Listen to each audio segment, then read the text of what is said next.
Right, morning everyone. Morning, Mr. Chairman. And welcome to the Tuesday the 7th of April, National Park Authority meeting. I'm afraid you have me back for today. Unfortunately, we'll move straight to item 1, and the first of my apologies was Andrea, who is ill. Unfortunately, she texted me quite early this morning, so don't think I can make it. Can you take over? So hopefully she will be feeling better shortly. Also apologies from Lee Baker, Francis Nicholson, and Bill Gein said he will be arriving late. Item 2, declarations of interest, and we will go around the table as per usual.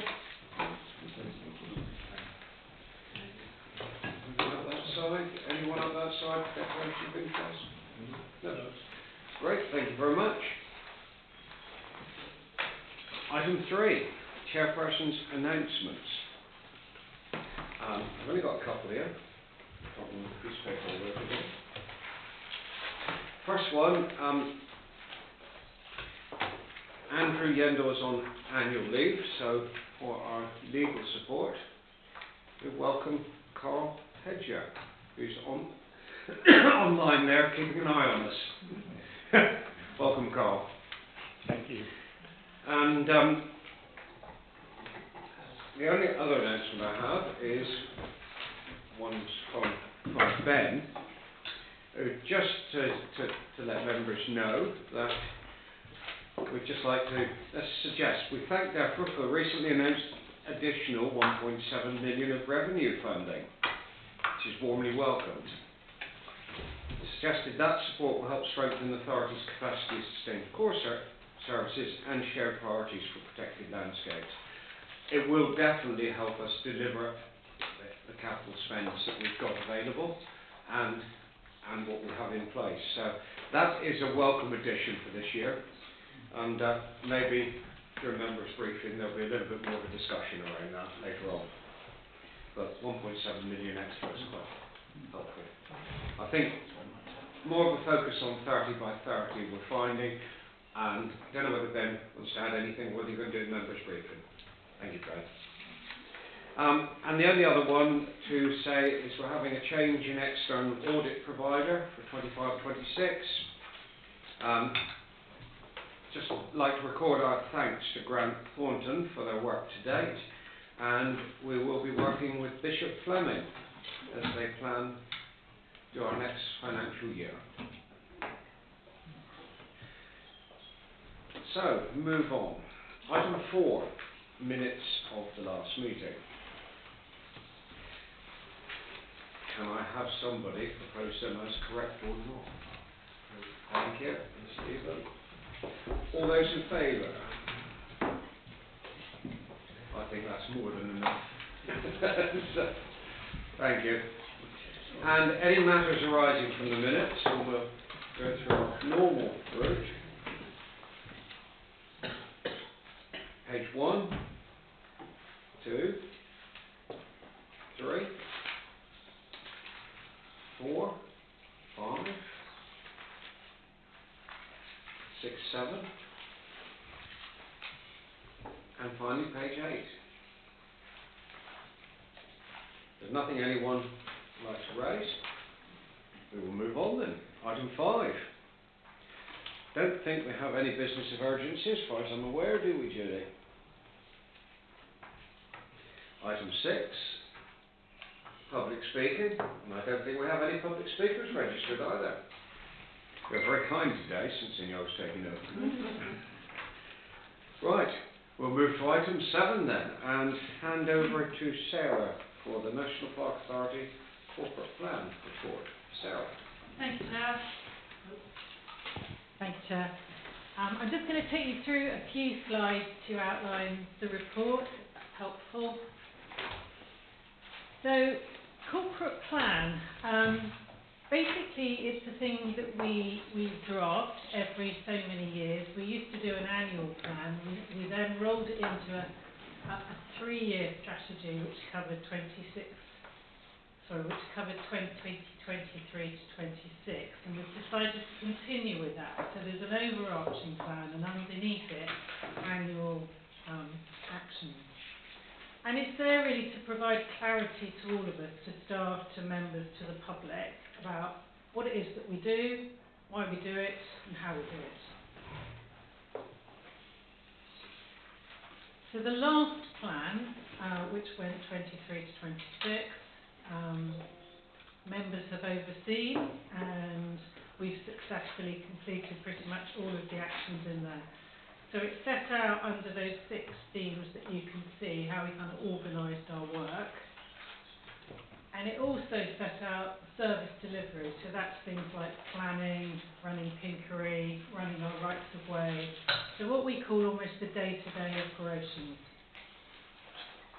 We monitor those operations through a whole series of performance indicators, and we feed that back to you twice a year. So we report to ourselves in essence, to leadership team quarterly, and then we report back twice a year. So the new one, the new plan, which you've got in draft in your papers, is very clearly aligned to the management plan. We didn't want to be in a situation where we've got the management plan for the park and then our corporate plan is sort of a bit similar but not quite the same. We've really made sure it aligns very, very closely. So we've used the same themes of the management plan. This one's a little bit longer. It's running for 4 years, so that takes us through to the end of the management plan period. And we've got the new sort of targets from DEFRA, which has really given us a very strong direction. The ones we affectionately call PLOT-OFF, Protected Landscapes, Targets and Outcomes Framework, which is very much about nature recovery. So there's a lot about habitats, a lot about SSSI conditions, peat, trees, very nature focused. In addition, it includes improving access and looking after landscape and heritage.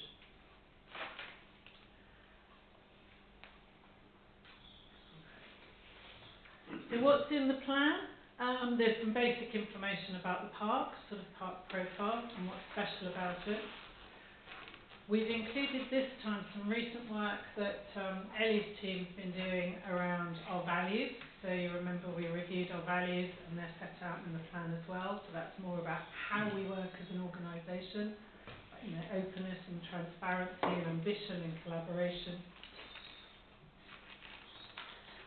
And then we've headed up with sort of 10 priorities. So these are the things that cut across everything and we think are probably our real focus for the next year or two. The first thing we need to do is, if you go back to the management plan, it sets out the themes of action. But under each one, we need to do some work on it. And how are we going to make that happen? How are we going to deliver that much habitat? How are we going to create that many those areas of new woodland? How are we going to create the new footpaths or whatever? So under each theme, we need to finish our delivery plans. We've already started, obviously, but there's a bit more to do. Chair just mentioned that we've got additional funding.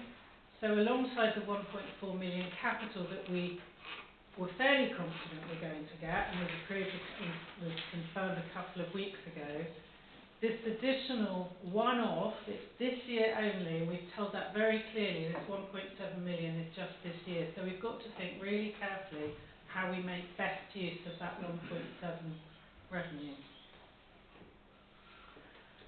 You're going to hear in a minute about Exmoor's Heartland, so this is the final sort of chance to discuss putting that bid in for the end of April, and then of course there's going to be a long phase of negotiating payment rates, outcomes and so on, which will last for several months.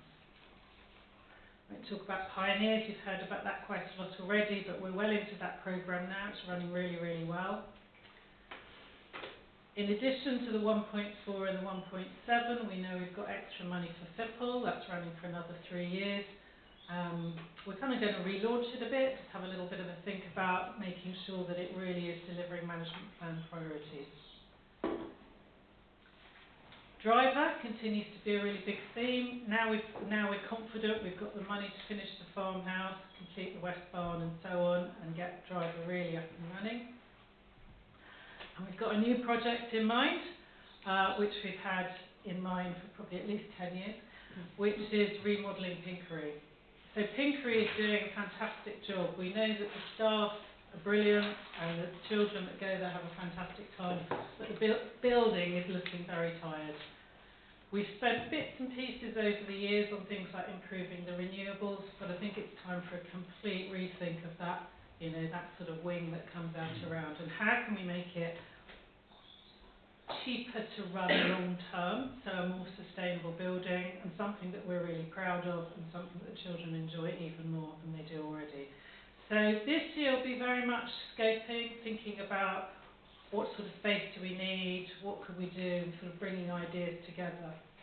And I think knowing that we've got this indication of 3 years of capital really helps to think this year's planning, next year, the year after, we start to think about building. And then some slightly more mundane things. This building needs some work, things like the roof, so we'll be developing the plans for that. There's another landscape recovery scheme which we haven't told you quite so much about. We have told you about it, but it's not, we're not leading it, it's the National Trust leading it, Honeycote Riverland.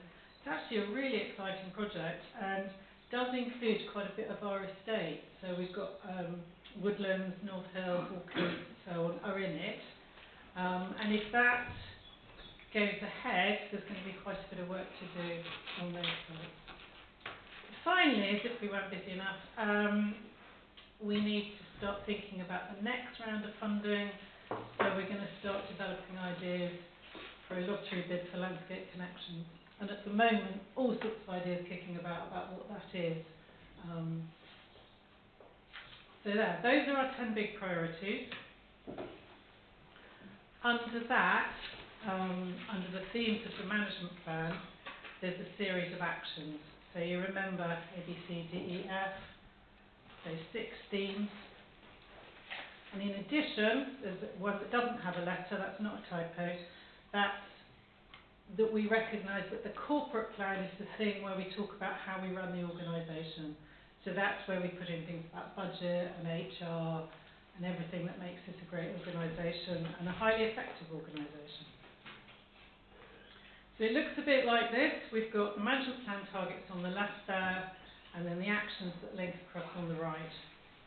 So how are we going to get to 30 by 30? Well, we're going to do a lot of working with landowners, we're going to promote voluntary sign-up and so on, we're going to work with our partners. I have tried adding up those targets, they're still slightly moving around, but there's probably at least 70 targets, actions in there. But it's not just all of those actions, as I mentioned, the day-to-day, and the day-to-day is really, really important. So the advice that we provide, sorting out the footpaths, clearing up after storms, running the centres, running a brilliant planning service. I'm so proud of the planning team at the moment. They're, you know, way up in terms of their hitting all of their targets. Over 90% now, getting agreed within the 8 weeks. All the work that Dan and team do, narrowing rural enterprise, and of course running our very large estate, 7% of the national park, one of the biggest estates of all of the national parks. And there's a huge amount of work to do. You know, just even running the buildings and so on is a lot of work. And then, of course, running the, you know, the nuts and bolts of the organisation, the corporate and governance, the people that are not always in the sort of the highlights, the member services officers and the people that are dealing with planning admin and so on. Okay, and then there's a section at the back which just talks about monitoring. So the indicators that I mentioned earlier, we report back to you twice a year. And making it really clear that this is a massive team effort. It's you, it's us, it's contractors, it's all of the community, all of the people out there that work with us, volunteers and so on. Next step. So I hope you've had a chance to have a look at the plan. We'll open up sort of questions and clarification now. And then it will be finalising it, running it through Pete downstairs to do the design, and then bringing it into the whole PDR process with the staff. I think that's the last one yesterday. Thank you, Sarah. Right. Any questions? Andrew. Thank you very much, Sarah. Yeah, as you said, I think the document really links well to the management plan. It makes it very clear the linkage. So, and I found it very useful reading through all the various tasks and activities to be done, so that's very good. There's a lot of good news in there, struck me as well, which we need to communicate in person via sort of the LCN meetings or the Exmoor forum. There's lots of good stuff. So I just want to bring out a few of those good ones and a couple of questions at the end. That struck me, like the plastic tree recycling initiative. Documenting Exmoor farming heritage, I thought was a great one we're doing. And then, you might be surprised at me saying this, More Trees for Exmoor initiative, where we're actually linking to the communities. And I think that could be really good in terms of communicating to parishes how they can get involved in that. I thought that was very powerful. Then the Exmoor air quality management strategy. Obviously that can be a little bit contentious for some farmers, but actually I think going forward, position that as good news, I think. I mean, I know in Wootton Court there's a scheme where they're covering over a silage pit. That's good news for the farmer, and I guess that's going to help improve air quality. So I think how that's positioned, you've got to be quite careful. Farmers are seeing that actually is good news for farmers. But equally, I'm sure there'll be some challenges for farmers there. So that was all very good. There were a couple of points of clarification. One may be too detailed for here now. The undergrounding schemes, how they're selected, that's putting cables on the ground. We can cover that later if you want. But then you mentioned, as you said, we don't know much about the Honeycutt Rivers LRS, which is my neighbouring. And I was surprised how we were involved in that. You mentioned Holcombe. I was looking at sort of our estates and what we own. I wondered if it was Holcombe Stream area, but could you clarify on that a little bit more? I've just got on 3 more points I'm going to say. It's good to see the performance measures of the National Park Centres. They've got gross margins in there. Hope that's going to be gross and operational. Income brought in externally. And also the good measure that we've got the number of businesses engaged through the Rural Enterprise event. I think that's a very good thing.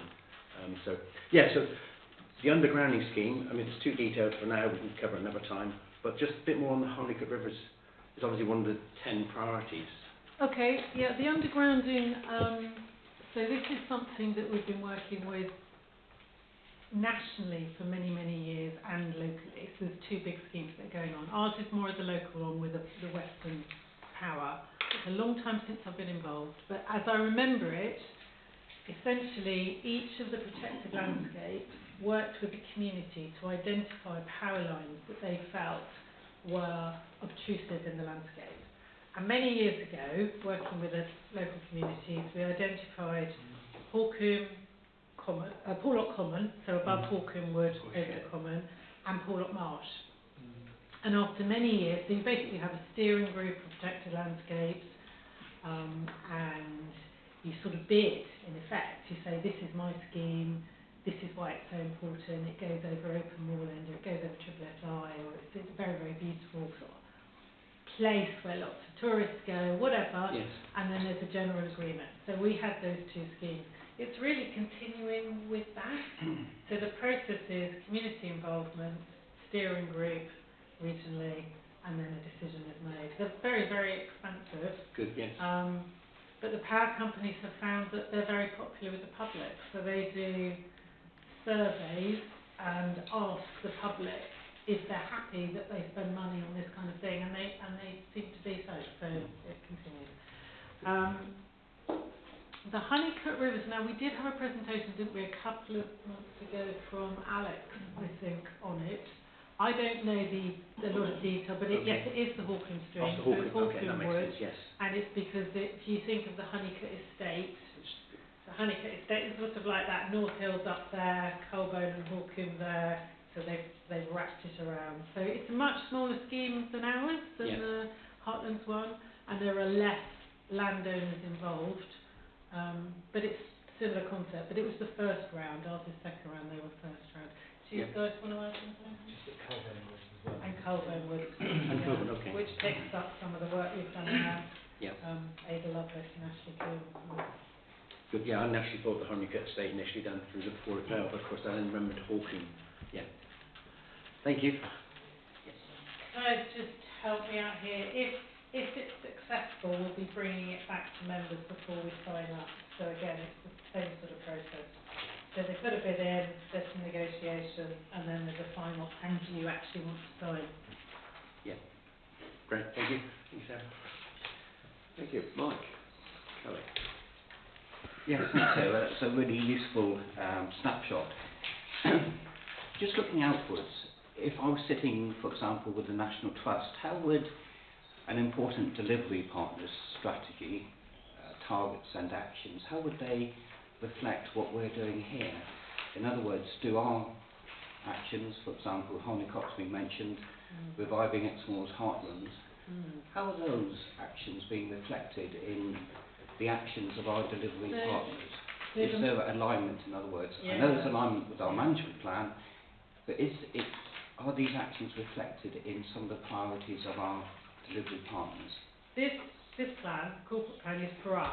These are our actions, essentially. I mean, there's a reference, obviously, we can't do anything without working with other people. The management plan is the place where they are signed up to those things, so the bigger projects. This is really trying to focus in on what it is that we are doing as an organisation. So we won't consult with the National Trust or anybody else about our own corporate plan. It's our corporate plan. But we are trying to, there's overlaps, there's subtleties, but it's just trying to align the two documents as closely as we can.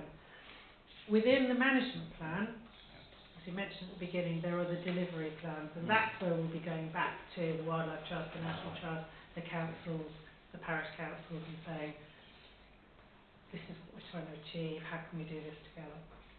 Right. The reason I say it is, partnership working is becoming increasingly important, and we just need to make sure that our partners in certain actions fully understand what we're trying to do and reinforce what we're trying to do, so they complement each other in the best way. There's complement with an E, but they should work together so that we can actually achieve added value by working with the partners.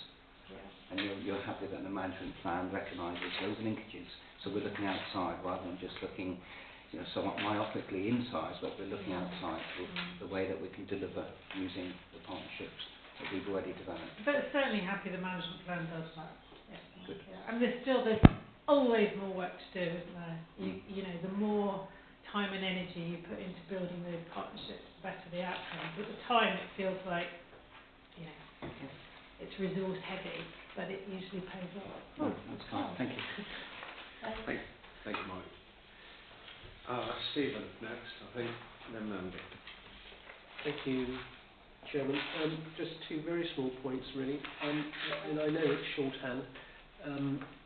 When, Sarah, you put up the list of the priorities, one of them was develop plans for Exmoor House. The magic word renovation, which actually is in the report, wasn't there, so I'm just channeling my inner Roger Foxwell. I think if you state too publicly develop plans for Exmoor House, the revisions of the Chief Executive's suite. Did I not mention that? So I think that magic word renovation needs to appear whenever that is displayed. The other point, though, and it's a general one, and it sort of underlines the plan. In one of the slides, you said that delivery is a team effort between members and staff. I'm very conscious of the fact that as members, we've lost a lot of contact with staff over the years. Pre-pandemic, I see nods around the table from the older hands, if I can put it that way. Pre-pandemic, I think that we used to regularly have occasions when members would meet with staff from across the piece, whether it was the Rangers or it was staff from the depot, and that, I sense, has gone, or at least is not nearly as present as it was. We're a relatively small organisation. It is actually possible for us to know each other, and I think I would very much urge that if we possibly can, we do try to have a little bit more of members and members of staff getting to know each other, because I think that will assist in the delivery of the plan. I think understanding each other, knowing who's who, who's what, would be a really positive step forward, or at least regaining a position that perhaps we once had, and circumstances meant that we had to lose it. But getting back to that, I think, would be really valuable. No, thank you, Stephen. That's a really good point. And I think, there's so many new staff as well. Members have changed a little, but there's huge numbers of new staff. So I think that's a really valid point. We'll take that away. Thank you. I mean, I'm ashamed to say, if a ranger came and hit me in the face, I'd put names to them at the moment, which is appalling, really, because the rangers are our members of staff out there on the ground. I should know immediately who they all are. I find it quite difficult to recognise them. Okay. Thanks, Stephen. Mandy. Thank you very much. More and more seems to be project driven. Again, we've covered that in a lot of other conversations, but there are more and more risks for me every year. The more of that you do, the more risks there are, because there's that dependency on partners. Just to say as well, I just kept reading it, the second bullet point, deliver over 1.4 million of capital funding and 1.7 million of revenue funding. We're not delivering the funding, we are delivering projects with the funding. And I kept reading that repeated through the whole report, and it's only subtlety, but it's just that focus that we are becoming more and more project driven as cost of money arrives. Now, I will assume that this will flow through to the staff and their targets. There'll be a golden thread through from this through. My questions are, there's a lot of targets in here around triple SIs, etc. I don't know where we are now, so how far we've got to go. I don't know how far we are on that journey, at what speed we are delivering. So for me, I would really welcome around some of these the journey we're on when we're reported back on performance, so that we've got an idea of, are we heading in the right direction? Is it slower than we intended? And I ask that in particular because so many of them are dependent on others. And whilst these are our targets and our report, none of these will probably be achieved, or very few of them, without others being involved and etc. So, it might be, for example, a target becoming unachievable or difficult because others aren't on board with it. And for me, it'd be really helpful to understand that, and if there are issues, understand, is it ourselves, is it others? And I think the more we move forward and the more projects we run with others, the more risk there is, but also it'd be really nice to understand more how we're going on that journey and whether there are problems, hiccups, challenges. So for me, this is great. Just like to understand a bit more how realistic the targets are they achievable, and how much dependency there is on others, and whether they're coming on that journey with us or not, maybe. So for me, it's just that padding out and that understanding, because targets are fantastic, but they need to be achievable, they need to be smart targets. Yeah, you're absolutely right, and I think it's really important when we do the reporting back in July and sort of December that we clarify that. I mean, we know a lot of these targets are wildly ambitious. They're not they are our targets, but we've been given the targets to deliver. And things like the triple SI condition, we all know, is a really, really challenging target. We're still running at a 97% unfavourable recovery. Well, when's it going to recover? Well, it could be many, many, many years. But I think as long as there is explanation in that narrative when we report back and we can understand that, that's the best that we can do, isn't it? I can just respond. It's just, I just have an issue when targets are possibly unachievable. They shouldn't be, and I know a lot of them have been put to us, but I think it's been really realistic because the public will be reading this document and there's an expectation.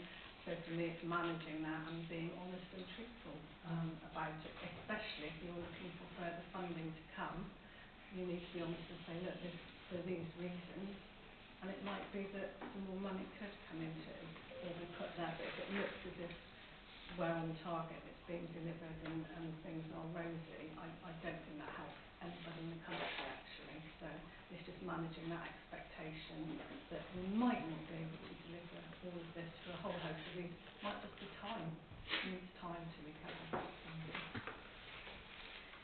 Yeah, I respond to it. I think It's partly from a sentiment across the national park family that we are here to deliver some of government's quite ambitious targets. Because if we're not seen to be in a space that is ambitious and is delivering on the ground, what are we here to do? So I think it's political small t in a way, but it's making the national parks more relevant by linking them to some of these wider priorities. And that's come through collective agreement across the 10 national parks, I would say, and it's a very, very clear from DAFRA, which is to be relevant now, you need to be seen to be delivering on DAFRA's priorities. So it's the day-to-day is really important, the service delivery that we've always done, but there is also a wider agenda that we need to meet. And I agree, some of those targets are very, very ambitious, but I think there's also, if you don't have ambitious targets, you're not going to aim very high. If you can say, well, we'll just bump along like this, but if you kind of aim here and you get to there, well, that's better than bumping along. Thanks, Sarah. I think a comment from me on that one, really. Targets give a sense of direction. They're ambitious, but they have to be ambitious to promote a sense of direction. What's increasingly obvious is the expectation as to where we end up seems to be changing.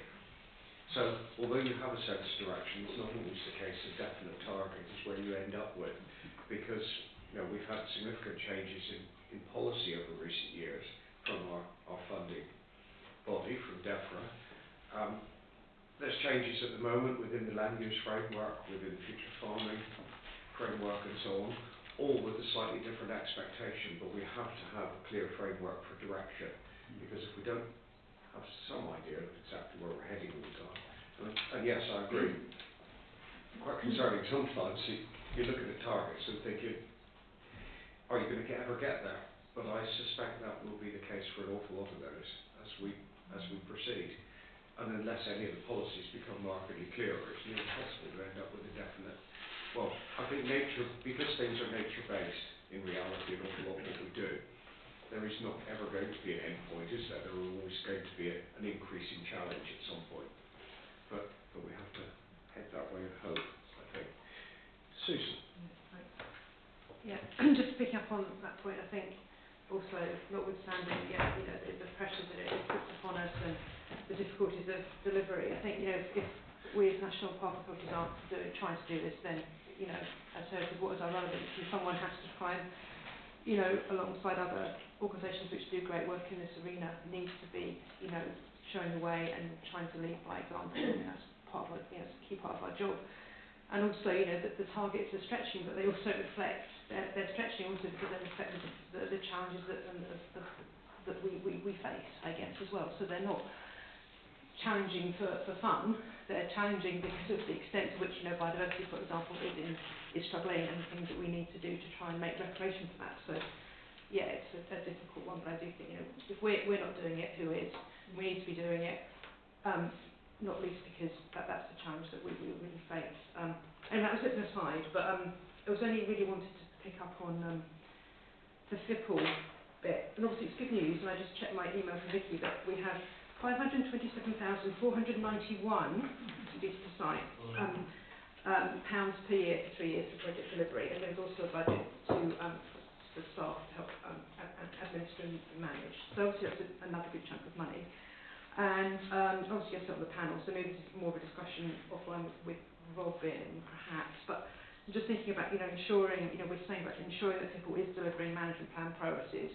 And I think obviously FIPL is doing a good job, but I think it's just, maybe it's a little point for us to just refresh and remind the panel collectively as well of that, its role in doing that, and it not, going down little rabbit warrens about things as any grant panel does from time to time. So I think just making sure that, it's great that it's been extended. Obviously, DEFRA, I think it's really good, so that's credit to everybody. And obviously wanting to make sure that it is accessible and open to everybody, but we just need to keep that very much at the top of the agenda as we go forward. So that was all, thank you. Thanks, Susan. I think that probably highlights, because we've got different strands of funding, the importance of making the best use of all of them and not letting targets slip in any areas, because the benefit of the multiple layered funding can be quite significant if we use it properly. If we tend to use it too much in isolation, you lose some potential benefits, don't you, Sis? And I think feeling this is an opportunity, this is, one way or another, we've got quite significant extra funding to deal with, so there's some huge opportunities there. Let's make the best of it. Turn my microphone on there. Next. Oh, yeah. Hi, thanks. Just two queries from me. I'm just keen to understand, it's a corporate strategy for 4 years with actions, like an action plan for 1 year. Just understand why it's not a corporate plan and how that process of, is it a case of every year you'll come with the updated actions that sit under the strategy? That's the first question. Perhaps you want to answer that and then I'll... Yes, exactly right. Yeah, we'll come back each year with a revised list of actions. Many of them will roll forward, and there'll be some new ones and some that have been completed, and we can tick them off when they drop out.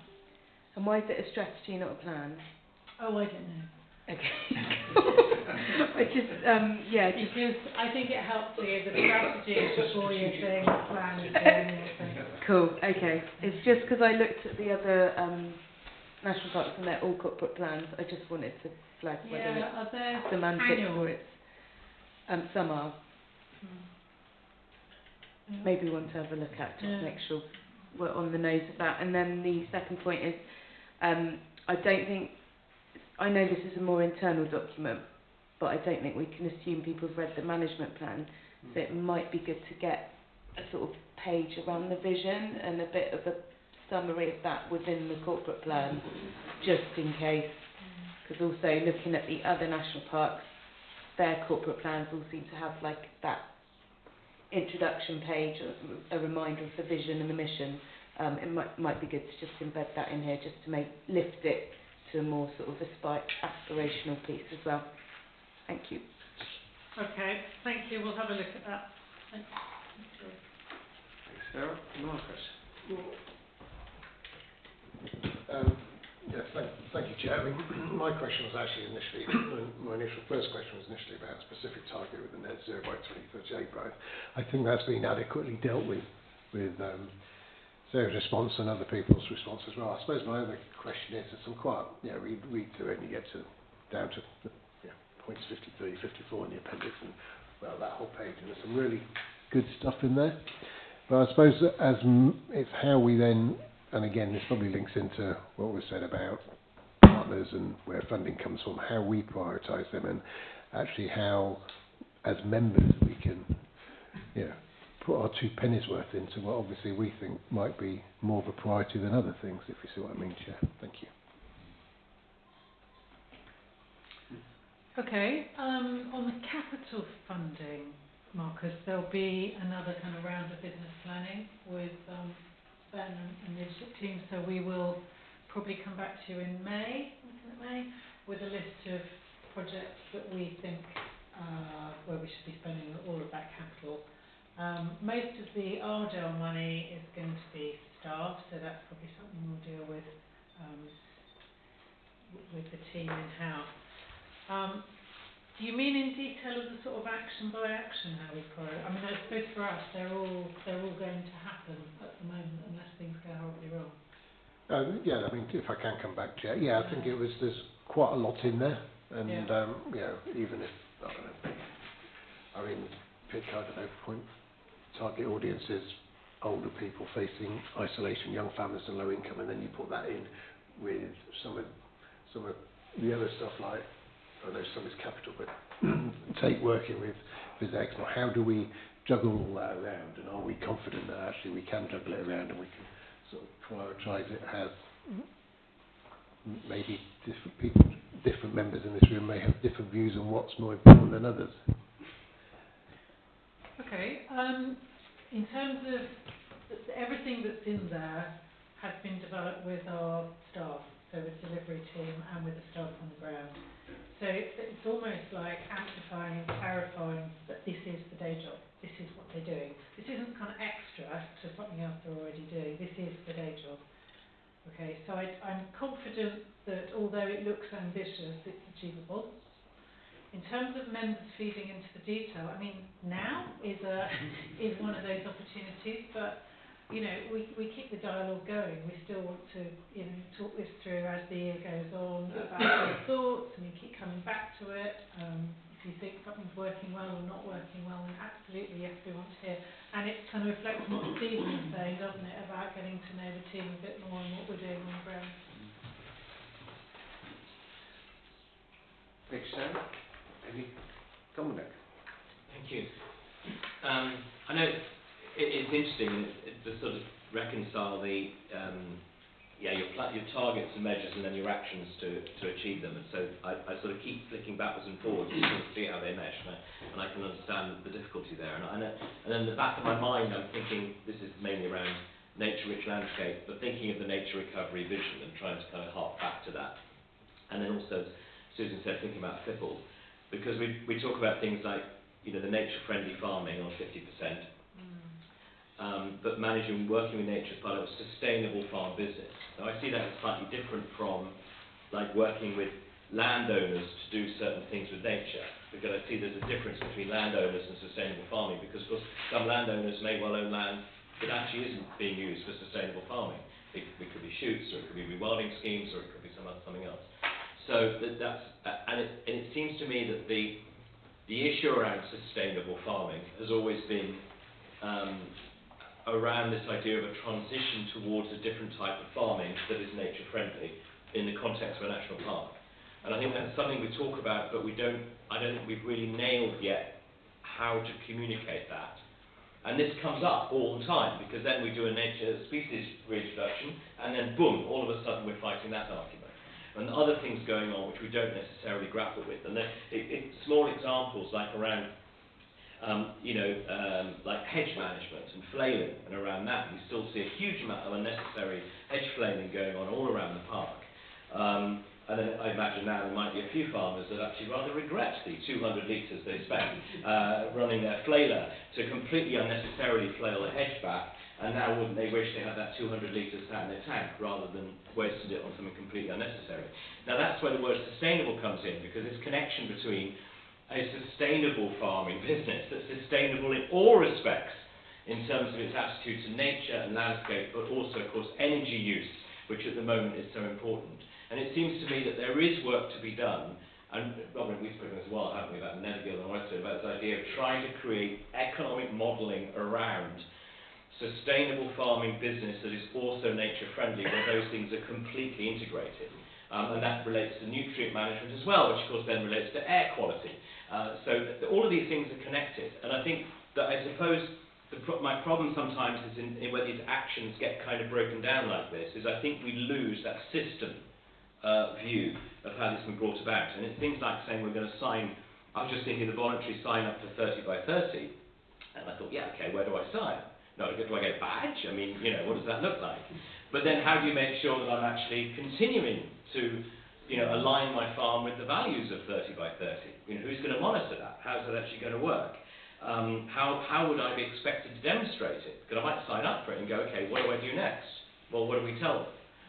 FIPL, of course, comes into this, but does it get to a point where we say, in order to be eligible for FIPL, you must already have signed up to our 30 by 30 pledge? Would we be allowed to do that? But yet, surely, why would we on earth be giving money through FIPL to a farm that refuses to sign up to a 30 by 30 pledge? So that's the kind of system level stuff I'm thinking. Thank you. I need to respond to that. You're just right, you're absolutely right. The biggest challenge in all of this, and has been for at least 2 decades, is winning hearts and minds. The biggest challenge. And you hear it everywhere, don't you? And until people understand the kind of the threat that we're under in terms of the state of nature, until it really comes home, how do you make that shift? And at the moment, the only show in town really is the checklist, isn't it? Land use framework started to do it a little bit, but the consultation, the thing that's just come out recently, it's certainly not dictatorial, is it? It's saying, here's some ideas, here's some data, have a look at it, see what you think. it continues to be a tension, and I think we just try every tool in the, everything we've got, whether that's money, charm, diplomacy, evidence, peer group pressure. I think some of the most successful have been where you've got innovators who just have a go and do it on the ground and make a living out of it. So I suppose it's encouraging more of that. We have a few in the national park already, don't we?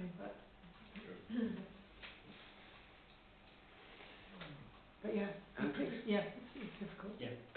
Just coming back again, two points. One follow-up on what Stephen said, and a phrase you just used then, Sarah, not then, but earlier. Get to know the team.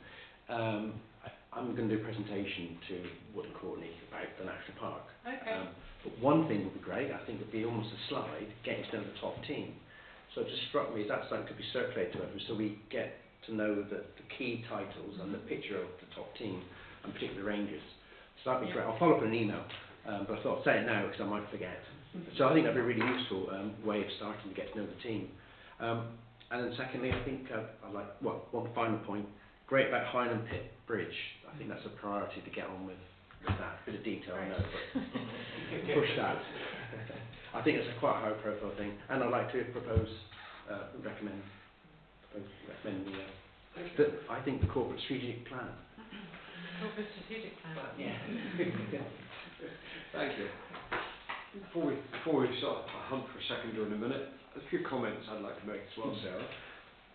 First of all, it's really good to see that alignment now between the corporate plan and the management plan, because I think really important to know to keep those aligned so that we don't get lost. I think there's also, just commenting on a couple of things that Dominic would have brought up, where we're looking at nature-based direction, and that is where the focus of our funding is likely to be anyway. We also have to bear in mind that that there's change in nature, so we have to remember that things will change. They're not going to stay the same. So we've got to be willing to change enough to facilitate what's happening and get it right, rather than just attempt to stop things changing. And there's quite a difficult line there sometimes, I think. The other bit is around both of these, whether it's the management plan and then the corporate plan, they are reliant to a huge extent on our funding. And it would be quite nice to think that our level of funding could continue the same for the duration of the corporate plan. But that would be very optimistic, I suspect, but I'll let Sarah respond to that one in a minute as to what impact it might make. The couple other bits here, really. If wherever we get more funding like this, it has two effects. One, it can reduce the stress factor and increase levels of confidence that National Park has an opportunity to deliver. But on the other hand, we have to remember that you don't instantly have an increased staff complement to cope with dealing with all of this. So I think we do get to that point where that link between member and staff gets to be increasingly important if we're likely to be wanting to do more. But it's not quite so easy to facilitate the time. I think we'll have to find a way of providing some better links between members and staff, especially if we're looking at more ambitious projects.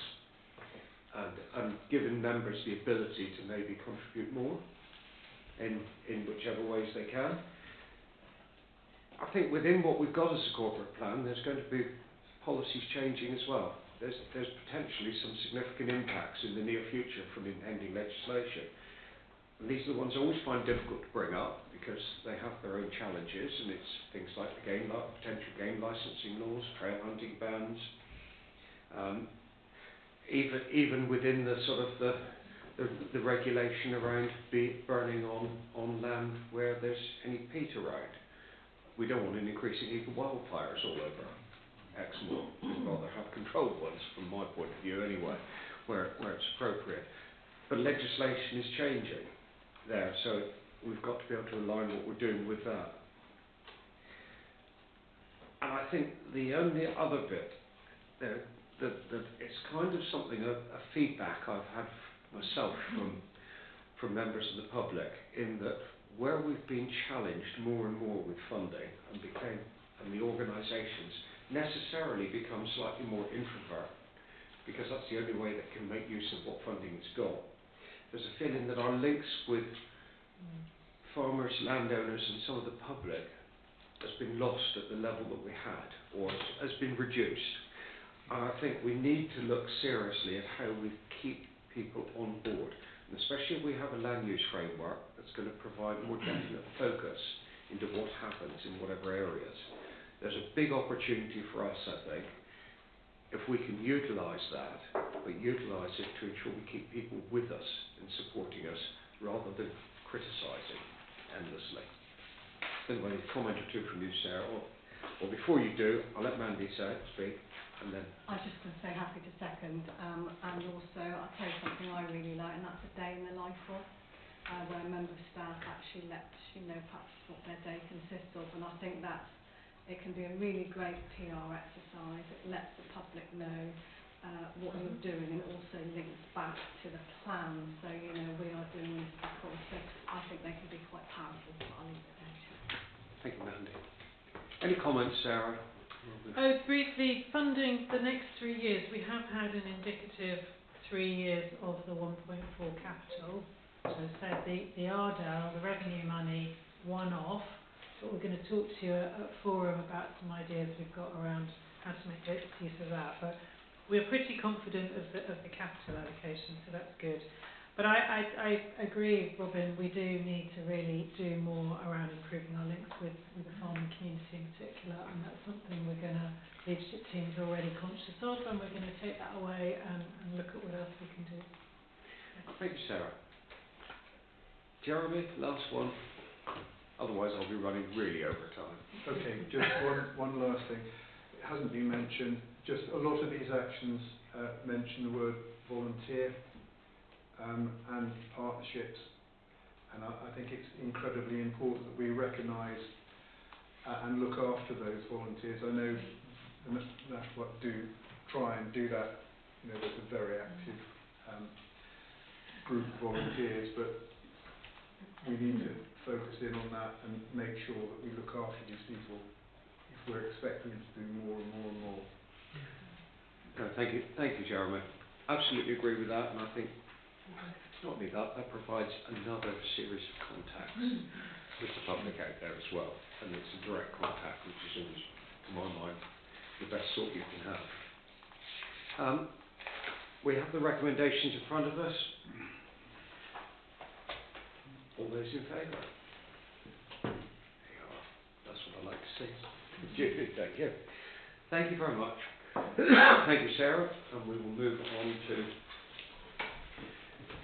item 8. Providing Exmoor Scotland's landscape recovery scheme. And Claire is going to take us through this one.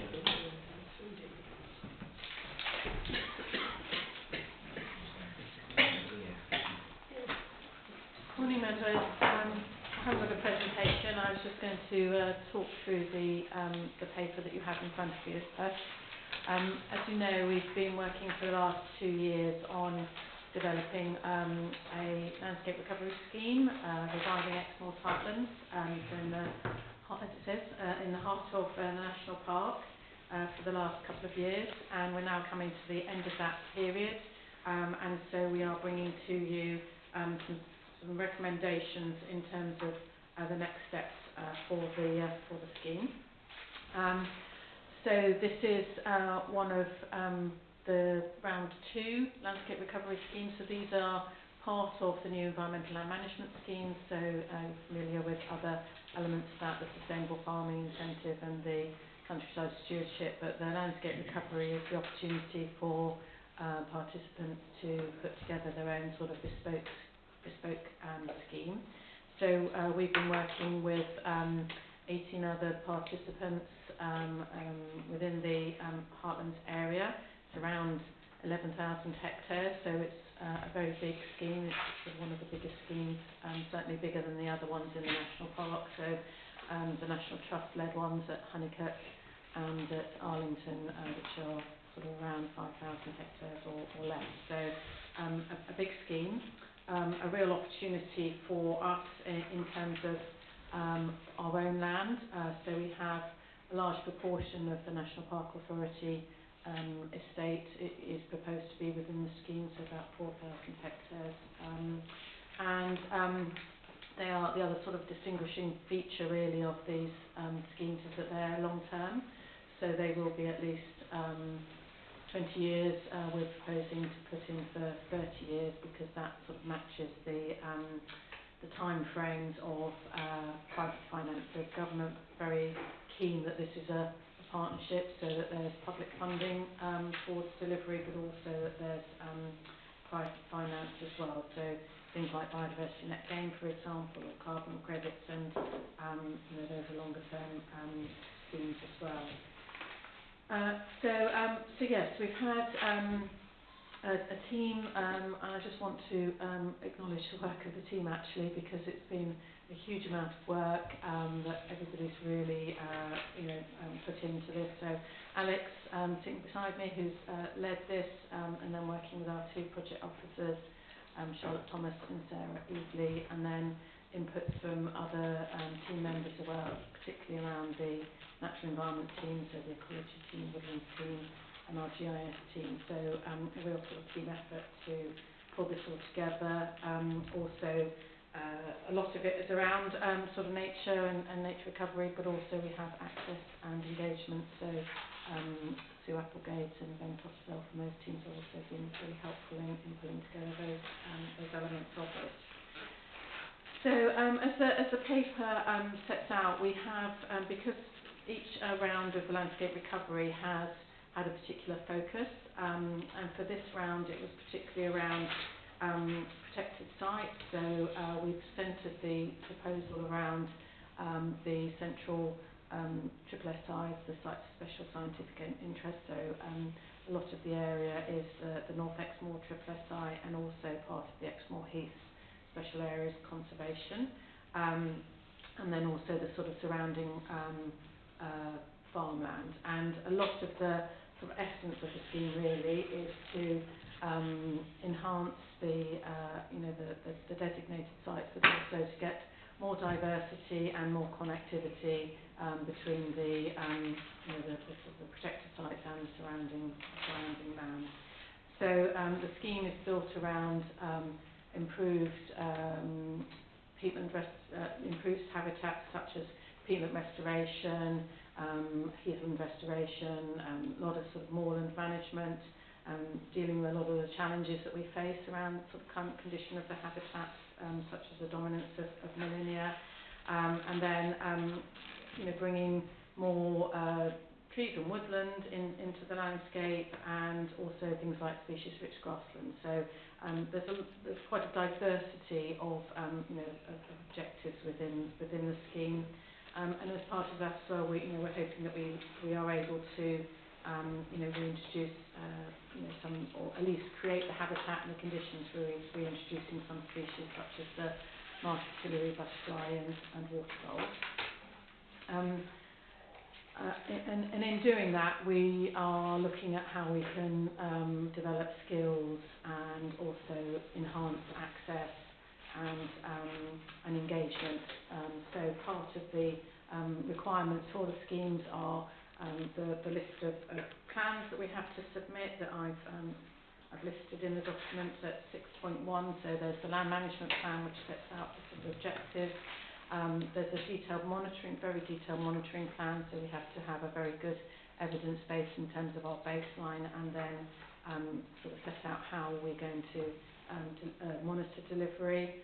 There's a governance plan that I'll talk about a bit more in a moment, and then there's the stakeholder and access plan. So these are plans that we've engaged with partners on, and partnership groups such as the local access forum for the access plan, and the stakeholder engagement plan. We talk to partners in terms of how delivery of the scheme can be done in a positive way, working with others. And then finally, there's obviously a detailed cost plan which says how we're going to, what we're bidding for in terms of funding from DEFRA, but also how we're going to bring in private finance. As we know, that's always quite challenging, bringing in private finance, particularly in an upland area.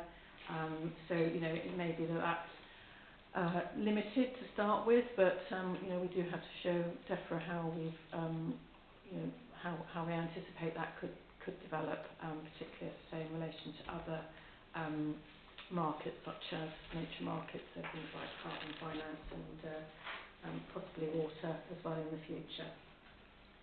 The governance of the scheme is a really significant element of this. So DEFRA has required that each landscape recovery scheme has a one point of contact, basically. So a single legal entity that they have their agreement with, and so the proposal is that we set up a private company limited by guarantee to deliver that. We had some legal advice, they looked at various different options for how we might do this, and that was discussed with the other participants, and it was agreed that that was the model that we should put forward. So that's very relevant in terms of us as a National Park Authority joining the scheme, because we would be one participant amongst many in this single legal entity. We would have there would be a number of directors that would run the SLE, and we would have one of those directorships, and it's proposed that a member of the leadership team takes that role. The role of the single legal entity is to enter into the legal agreement with, well, it would be with Natural England on behalf of DEFRA. So they would be holding the agreement in terms of what is expected to be delivered through the scheme. They would receive the monies. They would then have individual agreements with each of the participants. So as National Park Authority, we would have a legal agreement with the SLE and be responsible for delivering that. We then decide how we do that in terms of what we might deliver in-house and what we would be delivered through our tenants. The single legal entity would also be responsible for the monitoring and overseeing the delivery of the scheme, and they would sort of employ staff to do that. As I set out earlier, there is a blended finance plan that we've had consultants preparing for this. So they've developed all the costings, working with the participants. So Savills have been the people who've helped to develop that element, and then we've had another company called Excella who have put the blended finance plan together for us. So that's quite a key part, obviously, of the submission documentation. And that will be part of the discussion and the negotiation with DEFRA if we get to that stage. If they like our proposals and they want to enter into an implementation agreement with us, there will be a period of negotiation over those costings. And it's quite interesting to see what's happening with the other landscape recovery schemes that have got a bit further ahead and are now in negotiation in terms of what DEFRA does and doesn't want to fund. As you'd expect, as part of all of this, there is a fairly comprehensive risk register covering all of the areas that you would expect in terms of finance, legal, governance, reputation, delivery and operational risks. It is important that it's recognised that a lot of that will be held within the single legal entity, but for us as a National Park Authority, the consideration really then is in relation to our membership of the single legal entity, and then how we deliver the elements of the scheme that relate to our land. So that is important. When I wrote the paper, I wanted to highlight that there were concerns over the draft implementation agreement that DEFRA have put out to projects. There is one template basically that all projects will have in terms of this implementation agreement, and all of the projects that are in development had quite a lot of concerns over some of the components of the proposed draft scheme. DEFRA, so there was various representations made to DEFRA over those, and DEFRA have looked at what they can do to reassure and to make changes to the implementation agreement to try and soften some of those risks. Unfortunately, we haven't seen that revised implementation agreement yet, so I can't give you an update on that.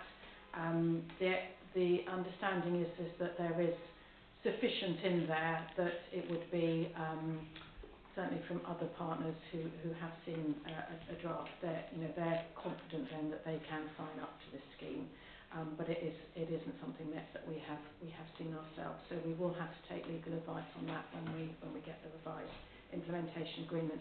However, I think at this point in time, what we are asking for your approval today is that we submit these documents for DEFRA to consider and for them to look at.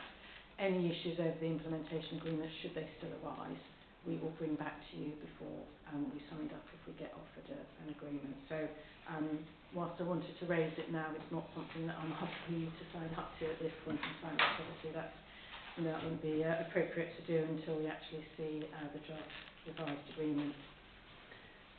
So I think that's probably covering most of the components of the report, other than just to outline the next steps. So the recommendations are for you to agree that we make the submission, that we include ENPA's land in the submission, and then that we enter into negotiation with DEFRA if, should they wish to proceed with it. We would bring back to you the final proposal if we get to that stage before signing up. So there will be a period now. We don't know exactly how long. Once we've submitted at the end of April, maybe 3 to 6 months in terms of an assurance period whereby DEFRA and Natural England and others who are assessing the submission will come back with lots of questions. And then, if they're then happy with our responses, we would enter into a negotiation period. Also, obviously, with all the other participants as well, they will have the same process in terms of considering whether they want to sign up to, a final scheme if we get to that stage. Thank you. Thank you, Claire. Right, selection questions in this one. Fran. Thank you.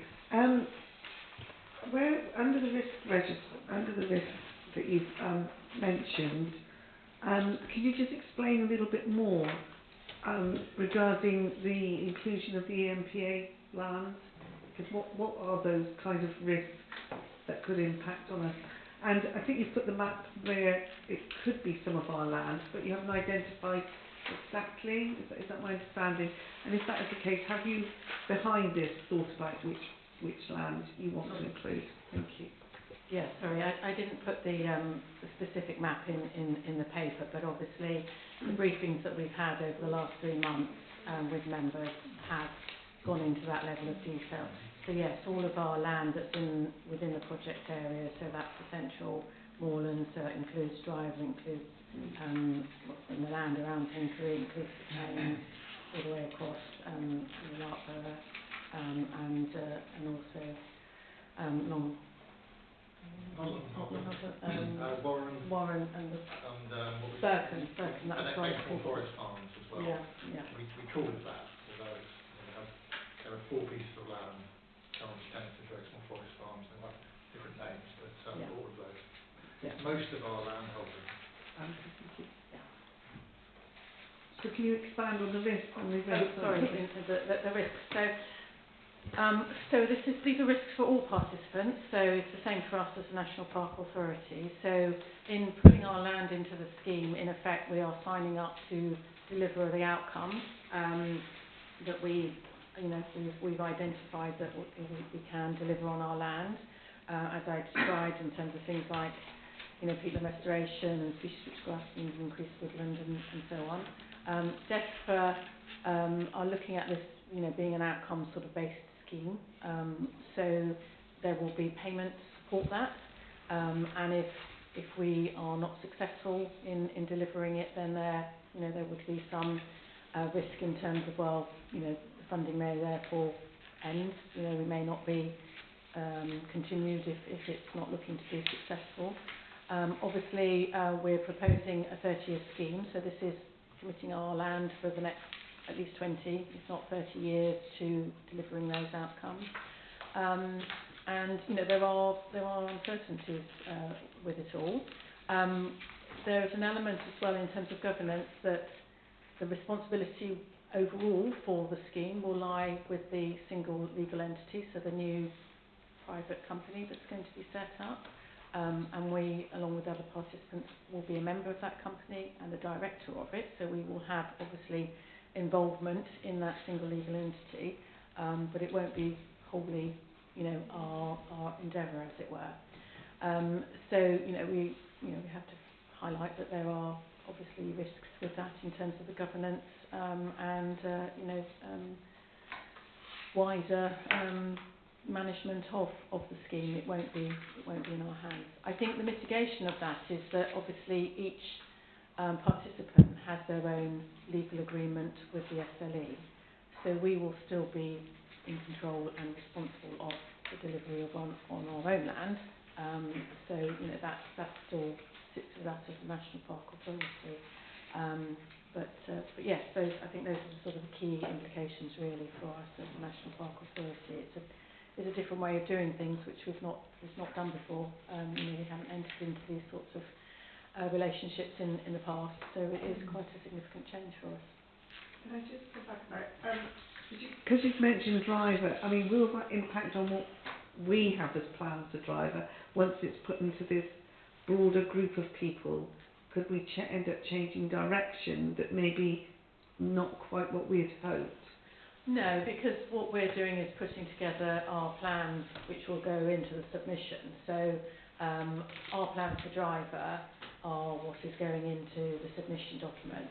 And although the single legal entity will have responsibility for allocating the money and monitoring what's happening, they're not in control of what we do on our land, just as we're not in control of what the other participants do on their land. Everybody has submitted their own elements which we brought together into one scheme, so we are looking, that's the point of landscape recovery, that we're looking at much more widely rather than individual sort of agreements as has been happening in the past. You are looking at across the whole landscape, but everybody still has their own individual component of that. So it will still be very much up to us what goes in on our land and what we deliver on our land. Thank you. Thank you. Where are we now? Laura. Thank you. I'm fully supportive of us entering this scheme. I think if there was a structure, we should be leading it, but I'd appreciate it's not like that. I do still have concerns about the nature of the SLE. I know I raised it at the last meeting about why CIC has been ruled out. I've had numerous conversations since that meeting with people who are already delivering blended finance models in this space, and they're like, CIC, no-brainer. And my concern is the advice we've taken is from someone who doesn't have any deep knowledge of that sector and has ruled it out without properly considering it. I'm actually surprised that DEFRA hasn't come out with the advice saying these should be set up as CICs, because what that offers you is it future-proofs it and offers you to unlock philanthropic support alongside this blended finance. It sends a clear message to society that this is a project for good. It's not there's no shady business going on around a sort of private company. It aligns with the vision of what we're trying to achieve with this. So I would strongly urge us to properly look at that. I know we're quite far down the line, but I see in the paper nothing's been set up. We've not put any papers in to become a limited company. And I feel really strongly that we've kind of written that off and we're heading down this path without fully understanding the benefits of that and why that would be a better way to go. We could unlock pro bono legal support further down the line if we're a CIC. We can't do those sorts of things as a limited company. It's a very established structure. Susan will know, she deals with these sorts of structures up in Scotland as well. I just don't feel like that has been properly explored.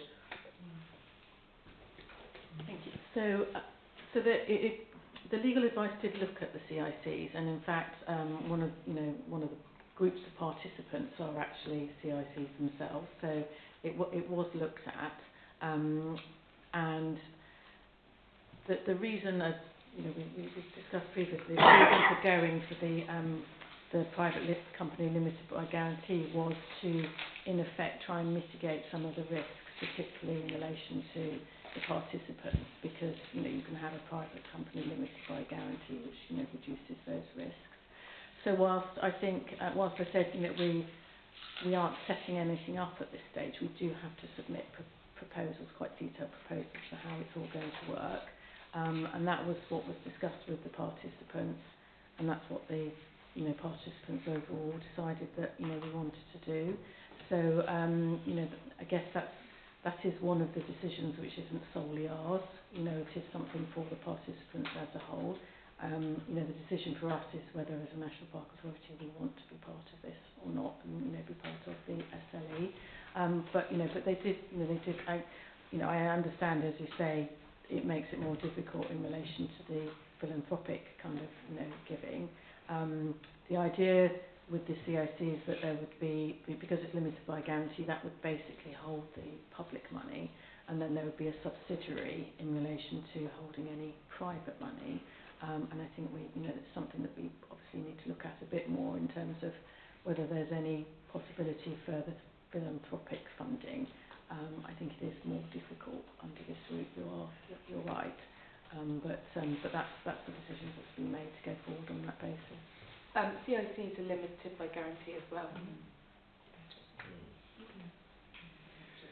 Thanks, Laura. Dominic. Yeah, thank you. I mean, we went over this in February, and yeah, for sure, the original, of course, the report we were given from the legal advice was actually a company limited by shares, and that obviously was completely wrong. The CIC is a more modern version of the company limited by guarantee, and it's not a big problem. You can use the company limited by guarantee. It's just you have to be very careful how you write the rules for it. You have to write stuff in. You cannot use the model rules. And it worries me about the advice we've received so far as to whether they would be competent to do that. So that needs to be checked. You've got to get in asset locks and stuff like that in there. And the CIC does all that automatically because, again, it's a more modern, up-to-date form. So it probably is more fit for purpose for this, but it's not the end of the world if you do it by company limited by guarantee. But the issue here is partly, everyone can get stuck into this idea of blended finance or layered finance or other forms of finance. Blended finance is a trendy term, so it gets used a lot. And particularly when we're trying to attract the kind of money that DEFRA would like us to attract, then we use words like blended finance. But of course, as we've already said, it may well be that actually we have the public finance in one entity and then the private finance in a different entity. Well, then it's not blended then, is it? Then it's definitely separate. And in fact, usually when you're structuring this kind of finance, you do it through layers, which basically, and then each layer then suits the risk appetite and the return requirements of each investor. Which again, and those layers need to be kept fairly separate. Whereas blended is where basically you just basically get money from different sources and blend it. So that there are differences, and it's important that we understand what those differences are. And as I said last time, I can recommend a good book. The issue here is, of course, in ways it's written at the moment, is who's going to underwrite this, because the trouble is, if it is a blended finance model, where, as is kind of implied here, that actually the running costs of this, so the fixed costs, are actually to some extent funded by the anticipation of that private money, either through carbon credits or biodiversity net gain and the rest of it, then basically, well, how is that underwritten? Because what if that money doesn't arrive? Or, as again is also implied, actually would it be, those would be separate projects. So we're going to basically, so the public money will cover all the essential costs of this, so the thing can run, but the extra things we'd want to do, like that particular project over there, that bit of biodiversity enrichment over there, well, those would all be basically funded by the projects, in which case that's not a problem, that greatly reduces the risk. But the problem is, again, understanding that separation is going to be really, really important. So again, it brings me back to, is it blended or is it layered?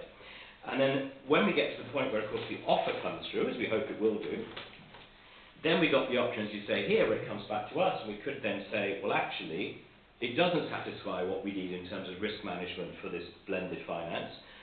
Therefore, that means some of the operating costs definitely are at risk, in which case we can't go ahead. Well, the trouble with that is if we withdraw, then that probably collapses the project. In which case, what if the other landowners want to go ahead, but we've decided, now that reputationally might get sticky.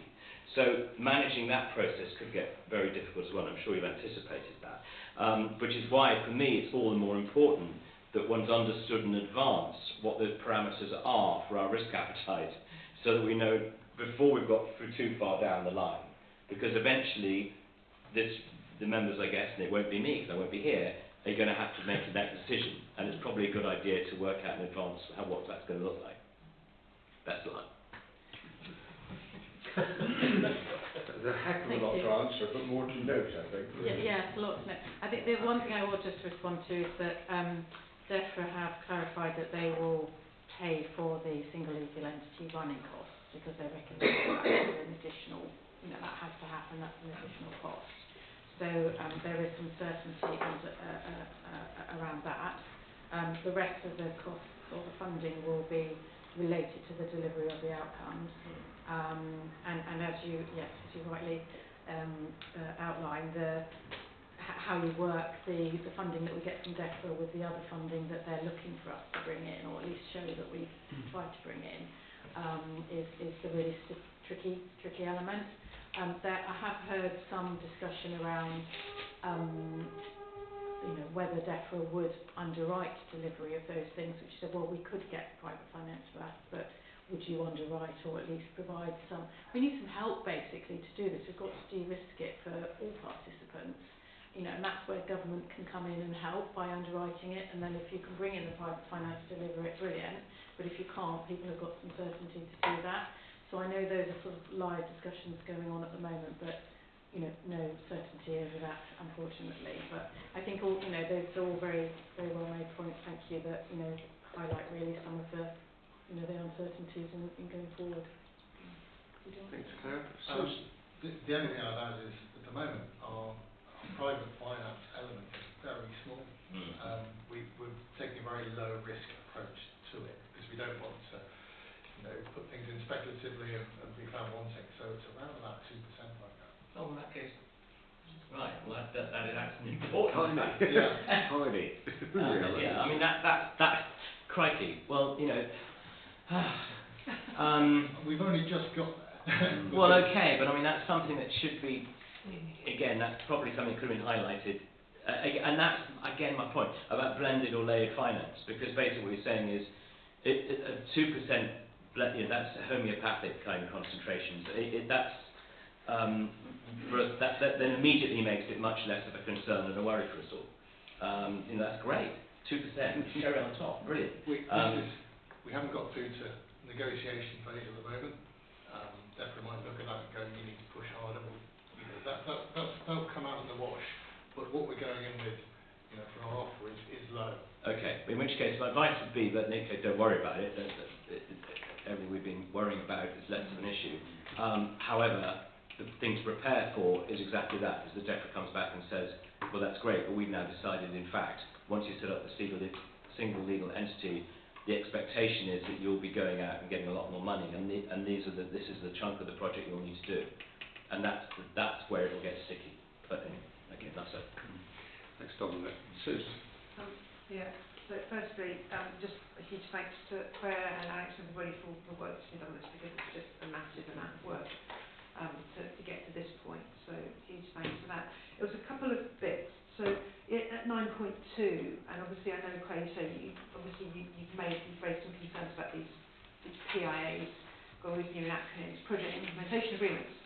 And I know the second bullet point about clawback, and obviously we don't know what they're going to come back with, but I do think I'll be very interested to see what does come back, because it makes me very nervous. One, because we know at the moment with the capital funding we're getting this year, I've said, will they not have any leeway? And you're like, no. And just because I'm working on another project in a different, actually in health and social care, but we've got a similar issue where we set up a new charity, the local authority funding it, but it was set up late for there's lots of good reasons, and it's delivering a vital service, but they're already saying to us, well, you've spent less money this year, so we're just going to take it away from you. Even though shooting themselves in the foot by doing that. And we know with this, and this is going to be a huge scheme, it's new, nature doesn't behave, you've got X number of partners. I think that really worries me, that they just going to, you know, do this end of financial year, and for the sake of an, you know, obviously it's not an arbitrary date if you're on finance, but to someone working in HL space, you think, oh, come on, that really bothers me. So I think it's something we really need to be mindful of, because we know what DEFRA are like. So we'll just see, I guess, on that. And the only other point about the government side was, so just obviously we will need to set up a note, a sort of a trading arm subsidiary for the private stuff that comes in, and I'm assuming at this point they're happy that we're just saying that, because obviously, I guess that could be a kick, you could set that up as a kick, and it will obviously need, in terms of good practice, would need to have some directors from the SLE, but it would need to have directors who are not on that line, but I assume that's a level of detail we don't need to worry about at this point in time. I hope it feels as much as anything. But it would be a way to have bring the kick as a model into it as a subsidiary, but it will need directors that are not on the SLE, so anyway, that's the future. Well, thank you for that. I mean, that's really helpful, and we will look, you know, we will look into that. As you say, at this point in time, we're not saying exactly how it, but it could easily be a clarification question or something that DEFRA comes back with, you know, with on that. So yes, it's I think it's good to have those comments. And just to say on the PIA, the project implementation agreement, what we've heard in terms of the changes DEFRA are proposing is about trying to provide some reassurance that, you know, if you've delivered what you said you were going to deliver, that, you know, there's not a clawback in such effect, but it's more that there may be a risk of future funding if it's not delivering sufficiently, being more at risk. So I think there's some, they've tried to come back with some more clarity and sort of criteria really in terms of how that will work. So we'll just have to have a look at that when we see it and see what we make of it all really. But it's reassuring to some extent that others are feeling that it's sufficient to enable them to sign up. Yeah, thank you. Thanks, Claire. Thank you. Yeah, huge piece of work, and it's very clear. Everything's very clear to us, so that's good. I was pleased to hear that DEFRA are going to pick up the cost of administration, because with two companies you're going to have annual reports, and the you know, just keeping the governance straight and everything will have a cost. Just a minor point, today we're being asked to approve a membership team person to become a director of the company. You can go forward in your negotiations with that in mind. I think as an authority we've got to make sure that any director's liability is properly insured, and any insurance that's required will, as of right, be given to that person, because they will be suddenly become personally liable. Just a small point, but if I'm approving that today, I'd like to know that we've actually got everything dictated. So yes, just to confirm that the SLE is one of the things that we've identified in the SLE, that they would provide insurance for all directors. I have just been speaking with Carl actually at the UCC around if there's anything additional that we need to do as National Park Authority from our side in terms of our representative on there. But yes, it's very much up there as a recognised necessity really for proceeding with all of this. Thank you. Thank you. I've got 4 more people with their hands up. So Mandy next. Thank you very much. For me, this is hugely exciting because you've got all those range of partners working, and I think if we think about our last paper, this is exactly what we need to be doing, and I think I'm hoping it'll provide great opportunities to look at our strategies and plans and spread those around and have all the partners understand the importance and hopefully really get them working on other things right across the area. So I think having those conversations, building relationships, I think will have all kinds of advantages moving forward. Just a couple of concerns, and firstly, we've said, and it's good that DEFRA are going to cover those costs. My concern is they could be really substantial costs, and make no mistake, if DEFRA is spending it here, they can't spend it there on delivery as well. So I hope that those costs will be capped in some way because of the complexity of it. I am really concerned about DEFRA expect an element of private finance to be brought in to fund the scheme. The private finance may not materialise. That for me is, and we've talked about percentages that aren't sort of pinned down yet, that to me is a major concern.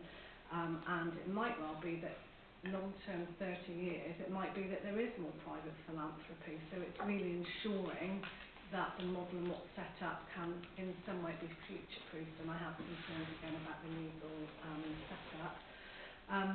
It would be really nice with this, and with all papers actually, to link them back to our strategy and plan, because all that we do should be in the delivery of that.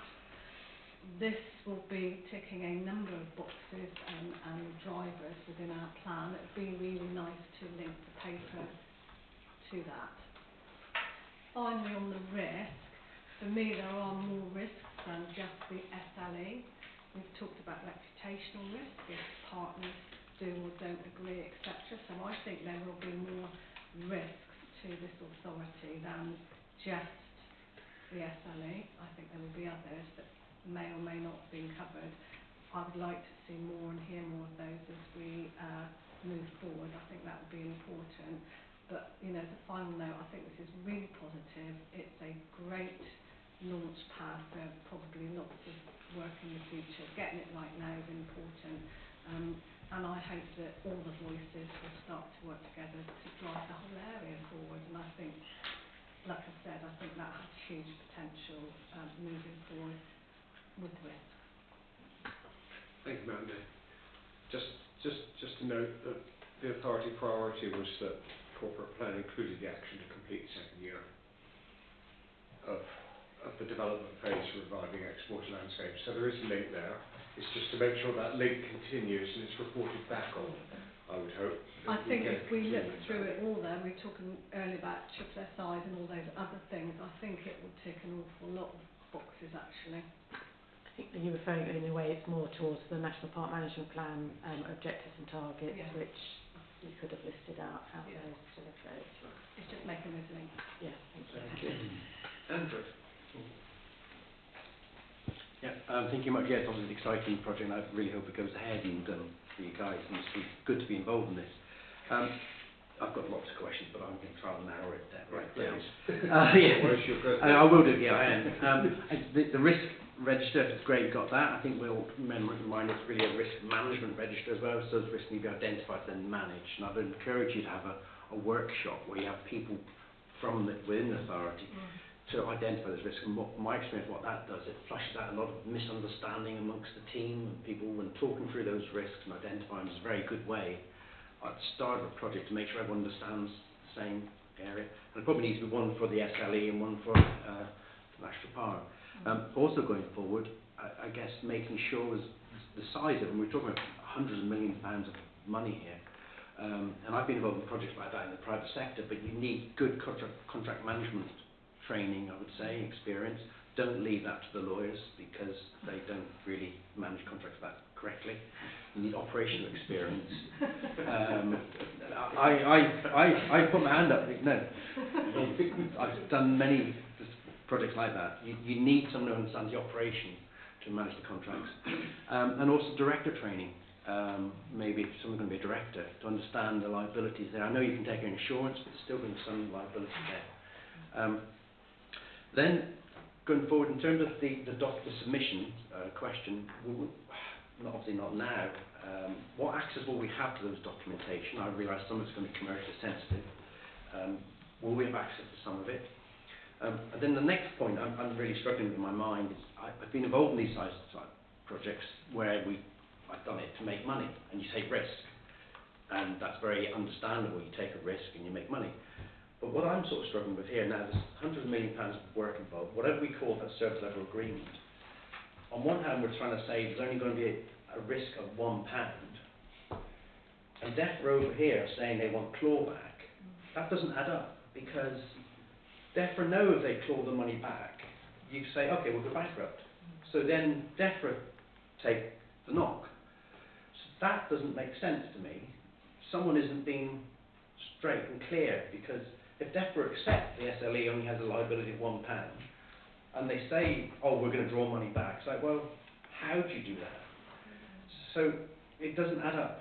Where in a commercial company, you'd reduce your profits, you'd have a reserve, and the money can be drawn back. But if the SLE is saying we've only got £1, well, no matter what DEFRA say, well, these clauses about drawback doesn't make any difference.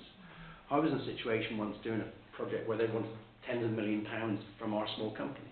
And I took the view, well, it didn't make a difference, we should go bankrupt. And they didn't get that. But so that's the bit that doesn't add up in my mind, is on one hand, DEFRA's put these strict clauses, and then they're going to accept that we have a liability of £1. I know there's reputational, but there's reputation for DEFRA, isn't there? If DEFRA made National Park go bankrupt, they're not going to do that. So that's the bit I don't know if there's a comment on that. How does that square when DEFRA is saying these things, but actually the liability is only £1? Maybe, yes. Don't think there's an easy answer to No, that. I'm sure there isn't. So when we've had these discussions with our liaison officer, who's the Natural England, because they will have the implementation agreement, I think the way that they like to frame it is that this is a partnership that we're entering into, and everybody sort of wants this to succeed. So whilst on the one hand you have to have these legal sort of bases and backstops for us all, the intention that everybody going into it, including DEFRA, is that you want this to be successful. So I think and this is perhaps where the changes to the implementation agreement that we haven't seen yet come in that I think they have acknowledged that the original draft was too much weighted on their side, too much risk on the other side, and they're trying to sort of balance that out a bit. But yes, I think the clawback word perhaps is not the right word to use in future. It's more about recognising the work that has been done to try to deliver the outcomes, and then if it's not progressing going forward, there might be some reduction in funding in the future. But that's different then, because if that happens, then it's up to participants to say, well, okay, I'm just not going to deliver that then. So there's not so much of okay, so you go bankrupt. It's I'm just, the project ends for me now. I'm not going to deliver this additional element because you're not going to pay me to do that. So I think it's perhaps just framing it in a different way, really. That it's the SLE that would hold the risk, so they would be the ones at risk of going bankrupt. And you're right, they could just decide to say, well, okay, fine, we're packing up, thank you, and goodbye. Obviously, you wouldn't want to get to that point. There'd be a lot of process before you get to that stage. But I think it's a different way of thinking about it in terms of going into it with a kind of collaborative approach to trying to deliver something within Exmoor, but funded through DEFRA. The only other thing I'd say is that DEFRA will be, although they want outcomes and they'll be monitoring them through the course of the project, they're really paying for actions. So as the SLE will monitor those actions that are being done, that's what they'll do, and then they'll claim based on those actions. So they shouldn't really have any reason to claw anything back, because we won't be claiming money unless that work's been done. They may in the future say, well, all this work isn't actually getting us anywhere, it's not making that change, we'll draw stumps, but that's different from clawing back, like Claire was saying. So I don't think the risk of clawback is very much there. So as long as we as a management company, as an SLE, are managing that the project as they should be. And that's where the risk lies, I think. Like with small grants, will be costing up a project and claiming for it once it's been done. This will be pretty much the same, but on a quarterly basis or something like that. Yeah. In that sense, it almost seems completely risk-free. I think it's designed to be like that. It's designed to be, like an agri-environment scheme that's a bit bigger. We're just trying to make those principles fit a longer-term process. when, unlike countryside stewardship scheme, you have to do the work and you claim the money back, and you may not get all the money, so there's a risk that it's different, isn't it? So, yeah, thank you. Something. I've got 2 questions left, so I might just make it to the end of the meeting before the standards are due to set. So, Marcus. Thank you, Chair. Yeah, mine is a question as well. I mean, it was mentioned about major partners, etc. And then, yeah, it was mentioned about major partners, but of course, in all organisations, whether it be membership associations or trade associations, some partners are always more major than others. And if we got one director with actually one vote, and obviously then there's directors' responsibilities to the SLE, but also are those directors technically answerable to members' wishes as well, or maybe not, and how technically I suppose I presume that's separate. And I think there was a point where you said that we're in control of what we do on our land, but then the SLE is in control of the money. So actually, so how would, I'm trying to circle that, and I'm getting slightly more confused as I figure it out, and I've got even more confused as the debate's gone on. One thing I did notice was that on the recommendations, it doesn't actually say, although the paper talks about to company by guarantee, it doesn't actually say in the recommendations what sort of single legal entity, and obviously is that relevant at this time. So it's just how do we solve the problem that we're only one director, and I'm trying to think, and I've been looking through the paper how many actual directors will there be, and those decisions may not necessarily go the way the members would have liked. Thanks, Margaret. Yeah. Lots of the points that we've been having discussions with the partners on. So just to clarify in terms of the recommendation, the proposal is that the single legal entity is a private company limited by guarantee. So that will be what will be being submitted at the end of April. So just to be clear that's what we're proposing here. In terms of the directors, we think there'll probably be 6, and the National Park will be one of them. There has been quite a lot of discussion in developing the scheme overall, and this goes back to Miranda's point about sort of partnership and building the relationships with the other participants, that this is something that we're kind of all in together.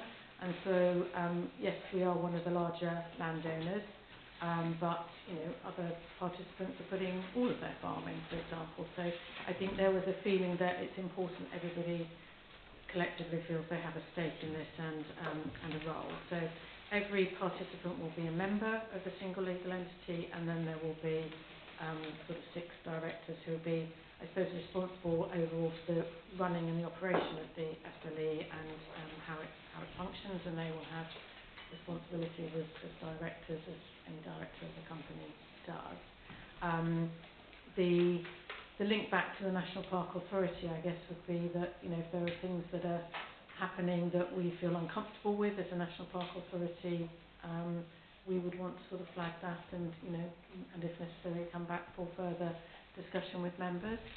I am trying very hard to have within the Articles of Association of the single legal entity reference to the statutory national park purposes, because we feel that as a member of the single, and Carl has been advising on this, as a member of the single legal entity, it's very important for us that it's recognised that this is happening within a national park, and it is one of the members is the National Park Authority. So I think that perhaps will give us a little bit of reassurance as well, that as a single legal entity it is important that that body doesn't do anything that's going to conflict with the national park purposes. So there are various things that we've tried to put in place to provide some safeguards and reassurances, but as I say, this is all new for all of us, so we can't we can only do our best at this point to try and anticipate any issues and manage those. I think other than the governance will be closely involved in the delivery, so working very closely with the staff of the SLE. The staff will have, there'll be management staff there as opposed to the directors who will be organising things day to day, but then there'll be specialists as well, like ecologists and tree advisors, and we're expecting to have a role in that and sort of be involved sort of on the ground, if you like. Thanks, Alex. And final question from John. I'll be brief. Yeah. Isn't it interesting that there's a vast amount of knowledge and experience amongst the members on just the subject that we're talking about that I'm sure you'll be picking up on later. One of the things it's just a question of understanding, really. Now, I know that you were saying that DEFRA is very keen on this and they want us to go ahead, but it's a 30-year scheme. Things change. Imagine how different things were 30 years ago. So you've got to look on the gloomy side, haven't you? And I know you won't have an answer necessarily because it's about 9.2 in the bullet points of the significant concern areas that have yet to be really sorted out about the project implementation agreement by DEFRA. Now, you were saying that the SLE's costs are being underwritten by DEFRA, but it says that here that the DEFRA might have an ability to pull out of doing that, I think. Is that right? With a year's notice. Yeah. And then still expect the organisation to continue and deliver the environmental outcomes they had originally signed up to. Have I understood it right at the moment? Yes, that's currently how it's written, and that's why there's such concern over this, and I don't think anybody is planning to sign up to the scheme based on the current implementation agreement, for those very reasons. But as I say, unfortunately, I don't know what the revised documentation is going to say. So when we see it, we'll be able to better assess whether that, how that has changed. Will that come back here? No, because what we're asking for now is the sign-off to submit the documents. I mean, no, not for us to submit them, but yes, before we sign up. So before I ask you to actually say, yes, we are going to enter in, we've gone through the process, the assurance, DEFRA are happy, they've made us an offer, we've negotiated, what that offer is, and we've got a final proposal to say, right, this scheme is now there to be entered into. We will bring it back to members and say, this is what the offer is. Are you happy that we include our land within that? And so hopefully by that time, we will have ironed out all of these things and we will have those answers to the questions so we will know what the revised implementation agreement is. But because at the moment we're just submitting the documents, DEFRA might turn around and say, sorry, we're not interested, we don't go any further. That's a possibility. So for now, we're just asking you to agree that we submit the documents and go into that next phase. We're not asking you to sign up to the scheme because we don't know yet what that offer will be. I hope that's clarified it for you. A comment from Mike, if you can be brief.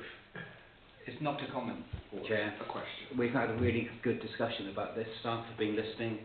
It's been thoroughly aired. We're a major stakeholder in this. We're not going to go into this without our eyes open, so to speak. So I'm quite happy to move the recommendation for the Second, submission. Mr. Chair. Thank you. Thank you very much. And before we move to the vote, just a couple of comments I'll make on it from the chair's point of view. The value in this is its cumulative value because of the engagement with an awful lot of external shareholders. It's not just us involved. We are on board with several other people out there. And interestingly enough, and probably somewhat to my surprise, having spoken to one or two of those that are involved externally, they seem to be quite enthusiastic about this. And the only bit that I'm hearing actually alongside that is one or two of those slightly outside of the area thinking, maybe it's quite nice if we could be in it, which is quite a different situation than you often hear about that. So, quite a nice thought on that. This sort of approach is indicative of DEFRA's direction anyway, in that effectively they will know what the project is going to cost as we move forward, which seems to be more and more of the way in which they want to manage their funding. So I'm quite optimistic. Just then, a one last comment. It does feel like I've been doing this sort of thing too long, because this feels very much like a debate we might have had around ESA funding a good many years ago, decades ago now, and the concerns that went alongside it. The only difference being there is that, generally speaking, especially in the lot of, well, and you've been involved, Jeremy, in several of them, Commons, in which I've been involved in a lot, those people signing up took the risk of paying back. And I've been involved with Commons agreements that signed up to ESA that potentially could have been asked for a payback from DEFRA, £30 million between them, because your payback could go over the whole of the scheme. So, consequently, I understand the reason for the structures and the complexity. It will be challenging, and I rather hope there'll be an opportunity to progress it and show that we can make some good out of it. So, all those in favour? That is everyone, is it? No? No? Abstentions? 2. Anyone against? Only because I've not been here, Chair. Right. No. 2 abstentions. Everyone else in favour. Yeah. Thank you very much. And thank you, Alex. Thanks, Claire. We look forward to you proving it will work. It'll be on your shoulders now, Alex. Right, we will move on quickly on to item 9. And that is just to receive and note the draft minutes of the Standards Committee meeting. John, is there anything you'd like to add? Yes, I'm sorry that pneumonia prevented me from being at my first meeting. but I'm now back in Root House, you'll be pleased to know, and we have a meeting after this meeting. I just think the key thing I'd like to say is, like Dominic, I'm finishing my tenure in the next few months. And so although I'm currently chairman of Standards, I won't be for very long.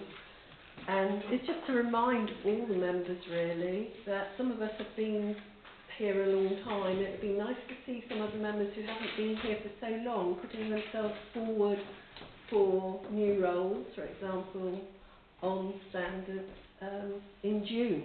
It's not long away. And we do have to have a Secretary of State person on the Standards Committee, whether they're in the chair or not. So just to remind everyone really, there's only a couple of months to go. Right, thank you, Evelyn. Yeah. So I just have a very quick comment on the minutes, which I think you might be adopting at the next meeting. Which is that congratulations to Evan on her election, but it took me about 4 attempts of reading item 1 to understand what it was meant to say. So can that be slightly revised? Clearer. Thank you. So those are received and noted. Item 10, we have professional update. One starter, Bev Jones, Seasonal Information Advisor in Dalverton, and one leaver, Izzy Burns, for Pioneers System Engagement Ranger. Our thanks to Izzy for she's done what she's been with us. So I haven't been told there's any members' reports. Have any members got any reports? Stephen? It's not really a report, Mr. Chairman, but can I just draw members' attention to the fact that on Thursday afternoon at 2:15 on Radio 4 there is a new play about Hope Bourne by Zélie Burrow, which I haven't heard. I've met her. She came to talk to me about it while she was still completing it.